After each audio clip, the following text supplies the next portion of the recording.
Every level of the internet explained level 1, the surface web.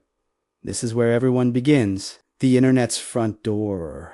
The bright tip of the iceberg, while the vast majority remains hidden below. You open your browser, type a URL, press enter, and just like that, you're in level 1, the most visible, commercialized, and carefully polished layer of the online world. Everything here is built to be found.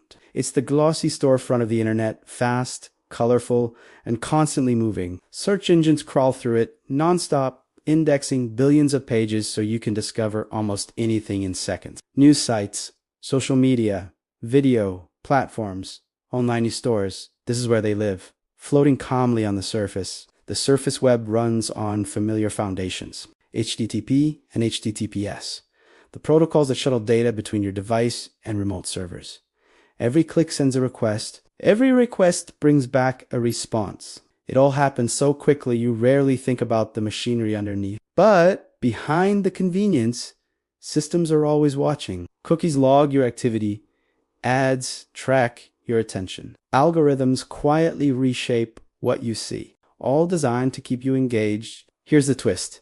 As massive as the surface web feels, it's only a small fraction of the total internet. Most online data isn't indexed or publicly accessible. It sits behind logins, permissions, or deliberate barriers. Still, this is where billions of people spend their digital lives. It's structured enough for governments, profitable enough for companies, and friendly enough for everyday users. For many people, the internet begins and ends right here. But just beneath the surface, things start to blur.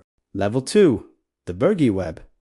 Now the water gets murky. You've stepped away from the polished storefront and into the internet's side alley, the Bergy web. It isn't fully hidden, but it isn't exactly public either. This is the gray zone where search engines struggle to reach. You usually won't find these places with a simple search. Instead, you need the exact URL, a shared link from a forum, or a bit of digital curiosity. This space often includes proxy sites, piracy hubs, cracked software mirrors, and niche underground communities that frequently change domains to stay alive. Think of it as the employees-only section of the accessible web. Unlike the dark web, anonymity isn't the main feature here.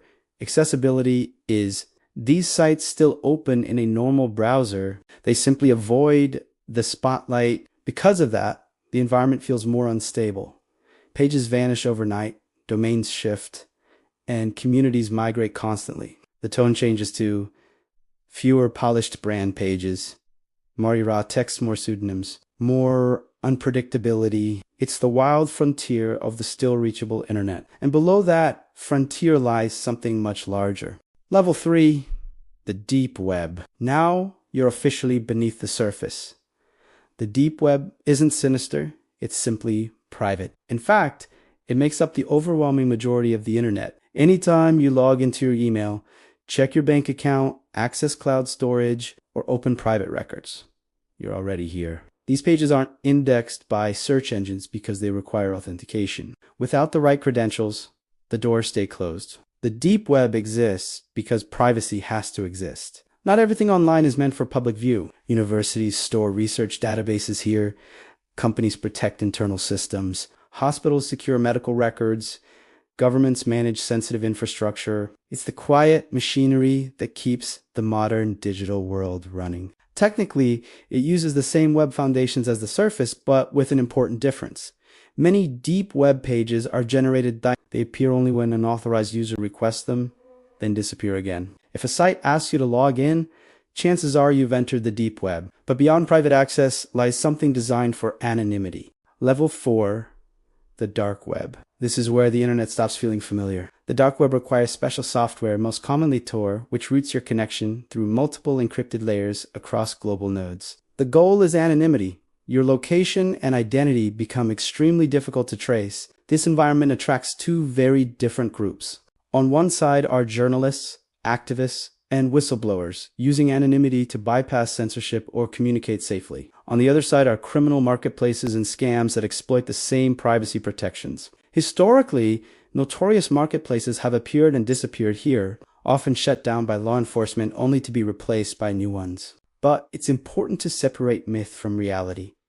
The dark web is not one giant criminal marketplace, and much of what's advertised there is fraudulent. What defines this layer isn't chaos, it's anonymity by design. You'll recognize it by sites ending in onion, slower connections, and an environment built to obscure identities.